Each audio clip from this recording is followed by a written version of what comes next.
அனைவருக்கும் அன்பான வணக்கங்கள். ஏகாதசி நாளில் மறந்தும் இதை செய்யாதீர்கள். இன்று சபலா ஏகாதசி. ஒவ்வொரு மாதத்திலும் வரக்கூடிய ஏகாதசி ஒவ்வொரு சிறப்புகளை பெற்றுள்ளது.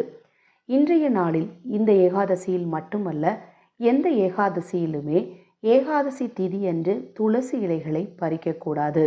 எக்காரணம் கொண்டும் பகலில் உறங்கக்கூடாது. அசைவ உணவுகளை சாப்பிடக்கூடாது. முடி வெட்டுதல், முகச்சவரம் செய்தல், நகம் வெட்டுதல் போன்ற விஷயங்களை ஏகாதசி நாளில் எக்காரணம் கண்டும் செய்யக்கூடாது. பாவம் தீர்க்கும் அற்புதமான இந்த திதியில் பசுவிற்கு உணவளிப்பதும் ஆதரவற்றவர்களுக்கு உணவளிப்பதும் உங்கள் பாவத்தை போக்கி கர்ம வினையை போக்கி உங்கள் வாழ்க்கையில் செல்வத்தையும் முன்னேற்றத்தையும் கொடுக்கும் என்பது முக்கியமானது. இது போன்ற எண்ணற்ற தகவல்களை தெரிந்து கொள்ள நமது சேனலை சப்ஸ்கிரைப் பண்ணிக்கோங்க.